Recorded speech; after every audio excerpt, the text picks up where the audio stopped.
السلام علیکم۔ پیش خدمت ہے جنت کے پتے کی نئی قسط، لیکن اس سے پہلے ہم پیچھے کی کہانی کا ایک چھوٹا سا ریکیپ ریوائز کرتے ہیں۔ حیا سلیمان صاحب کی بیٹی ہوتی ہے جو کہ پڑھنے کے لیے ترکی جاتی ہے، اور اس کا نکاح بچپن میں اپنی پھپھو کے بیٹے سے ہو گیا ہوتا ہے جو کہ ترکی میں پہلے سے ہی رہتے ہیں، لیکن ان کا اپنے پھپھو اور ان کے بیٹے سے کوئی تعلق نہیں ہوتا، کوئی رابطہ نہیں رہتا، کیونکہ وہ لوگ بہت کم رابطہ رکھتے ہیں۔ اور حیا اس بات کے لیے بہت پریشان ہے کہ کیا وہ نکاح کو کنٹینیو کرے گی یا طلاق لے لے گی، لیکن وہ یہاں آنے کے بعد اور یہاں آنے سے پہلے بہت پریشان ہوتی ہے، کیونکہ کوئی ان نون پرسن اس کو پھول بھیج رہا ہوتا ہے، لیٹرز بھیج رہا ہوتا ہے، لیکن وہ سمجھ نہیں پاتی کہ یہ پھول اور یہ لیٹرز کیوں آ رہے ہیں اور کون بھیج رہا ہے۔ وہ اسٹوڈنٹ ایکسچینج پروگرام کے تحت ترکی کی یونیورسٹی اسپانجی میں پڑھنے کے لیے جاتی ہے، اور اس کے ساتھ اس کی دوست خدیجہ رانا بھی جاتی ہے۔ وہ دونوں ہی ترکی میں بہت مزے کرتی ہیں، ایک نئی دنیا دیکھتی ہیں، اور وہاں پر بہت سی نئی دوستیاں بنتی ہیں۔ ابھی اس کے پاس سبانجی میں اس کی ہاسٹل کے کمرے کے باہر کوئی پھول رکھ کے جاتا ہے، تو وہ اپنے ساتھ والے روم کے ایک لڑکے سے جو کہ فلسطین کا ہوتا ہے مدد مانگتی ہے، اور وہ اس سے دیکھ کے پریشان ہو جاتا ہے۔ اس لڑکے کا نام مقسم ہوتا ہے اور وہ اس کی بہت مدد کرتا ہے۔ یہاں سے آگے کہانی شروع کرتے ہیں۔ تمہیں کوئی سبانجی میں تنگ کر رہا ہے؟ وہ تحریر پر نگاہیں دوڑائے تشویش سے پوچھ رہا تھا۔ نہیں، یہ بات نہیں، یہ بہت پہلے سے میرے پیچھے پڑا ہے، لمبی کہانی ہے، جانے دو، اس کو کوڑے میں پھینک دینا، گڈ نائٹ۔ وہ مزید مروت کا مظاہرہ کیے بغیر دروازے کا کواڑ بند کرنے ہی لگی تھی جب وہ ہولے سے بولا، یہ گیلا کیوں ہے؟ تم روئی ہو؟ کچھ تھا اس کی آواز میں کہ وہ دروازہ بند کرتی حیا ٹھٹک کر رکی، پھر نیم پٹ کیا اور باہر بالکونی میں قدم رکھا۔ میں کیوں روں گی؟ وہ کاغذ کو دیکھتے ہوئے بولی۔ مقسم کاغذ کے نچلے حصے کے کنارے پر انگلی پھیر رہا تھا۔ پھر یہ گیلا کیوں ہے؟ شاید پھولوں پہ پانی تھا۔ حیا نے مغناطیسی انداز میں گردن نفی میں ہلائی۔ نہیں، یہ تو موٹے لفافے میں مہر بند تھا۔ مقسم نے وہ نم حصہ ناک کے قریب لے جا کر آنکھیں موندیں اور سانس اندر کو کھینچی۔ سٹرس، لیموں، لائم۔ وہ متذبذب سا حیا کو دیکھنے لگا۔ کیا کہہ رہے ہو؟ مجھے کچھ سمجھ میں نہیں آ رہا۔ کسی نے اس کے نچلے کنارے پر لیموں کا رس لگایا ہے۔ پھر اس نے ذرا چونک کر حیا کو دیکھا۔ تمہارے پاس ماچس ہے؟ وہ جواب دیے بنا الٹے قدموں پیچھے آئی اور دروازہ پورا کھول کر ایک طرف ہو گئی۔ مقسم قدرے جھجکا، پھر کاغذ پکڑے اندر داخل ہوا۔ حیا اپنی اور ڈی جے کی میز کی کرسیاں کھینچ کر آمنے سامنے رکھ کر بیٹھ گئی، اور پھر ٹالی کی میز پر چیزیں الٹ پلٹ کرنے لگی۔ کیا کبھی تم بچپن میں لیموں کے رس اور آگ والا کھیل کھیلتے تھے؟ وہ میز کی دراز کھول کر کچھ ڈھونڈ رہی تھی۔ مقسم دھیرے سے ہنسا۔ بہت کھیل کھیلے ہیں، اور ان میں سے اکثر آگ والے ہوتے تھے۔ فلسطین میں بہت آگ ہے، شاید تم نہ سمجھ سکو۔ چلو آج ان ترکوں کے کھیل اسرائیلی آگ سے کھیلتے ہیں۔ وہ دروازے سے ایک سگریٹ لائٹر نکال کر اس کے سامنے کرسی پر آ کر بیٹھ گئی اور لائٹر اس کی طرف بڑھایا۔ مقسم نے لائٹر کا پہیہ انگوٹھے سے دبا کر گھمایا تو آگ کا نیلا سا زرد شعلہ جل اٹھا۔ احتیاط سے، وہ بے اختیار کہہ اٹھی۔ مقسم نے جواب نہیں دیا۔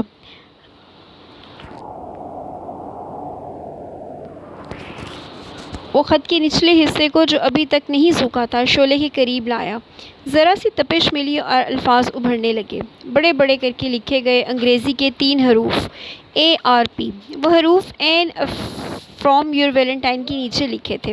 وہ دونوں چند لمحے کاغذ کے ٹکڑے پہ بھورے بھورے حروف کو تکتے رہے، پھر ایک ساتھ گردن اٹھا کر ایک دوسرے کو دیکھا۔ عرب؟ کیسے لفظ ہے یہ؟ حیا نے ممکنہ ادائیگی کے دونوں طریقوں سے حروف کو ملا کر پڑھا۔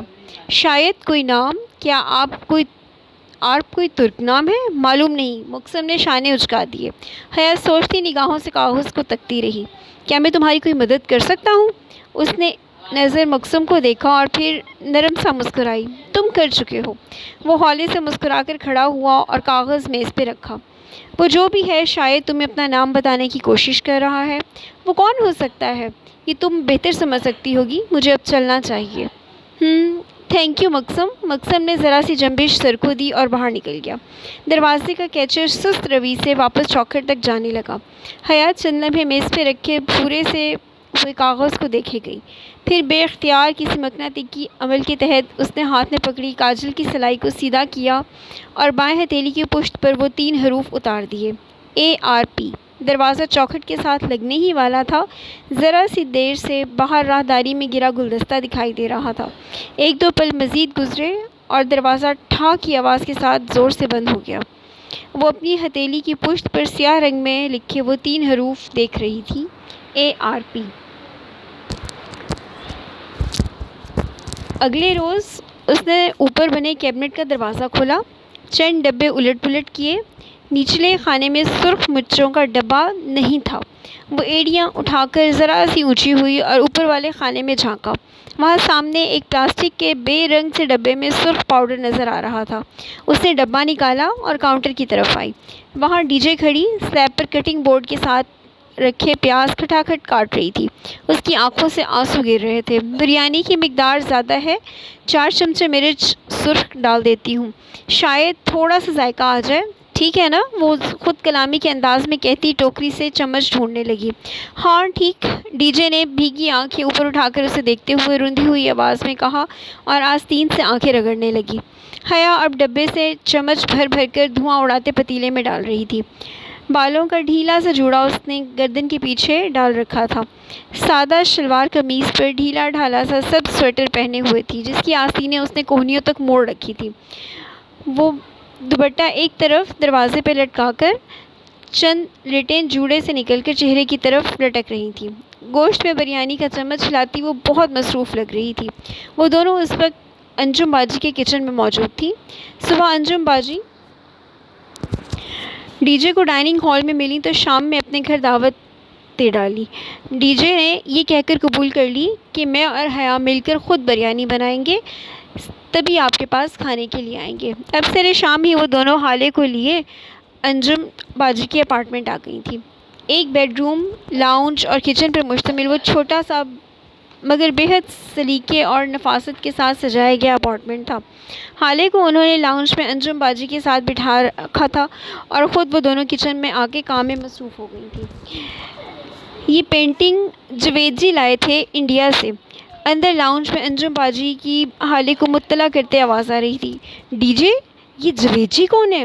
اس نے قدرے الجھ کے پوچھا۔ ارے ان کا مطلب ہے جاوید جی، ان کے ہسبینڈ۔ ڈی جے نے سرگوشی کی تو وہ اوہ کہہ کر مسکرائی اور دوبارہ الٹتے پلٹتے چاولوں کو دیکھنے لگی۔ جس وقت انجم باجی اور حالے کچن میں داخل ہوئی، حیا پتیلے کا ڈھکن احتیاط سے بند کر رہی تھی۔ آہٹ پر پلٹی اور مسکرائی۔ بس دم دے رہی ہوں۔ بہت خراب ہو تم دونوں، مجھے اٹھنے ہی نہیں دیا۔ ارے بس آپ کو کھانے کے وقت ہی اٹھانا تھا اور وہ جاوید بھائی، میرا مطلب جاوید بھائی آ گئے۔ وہ ہاتھ دھو کر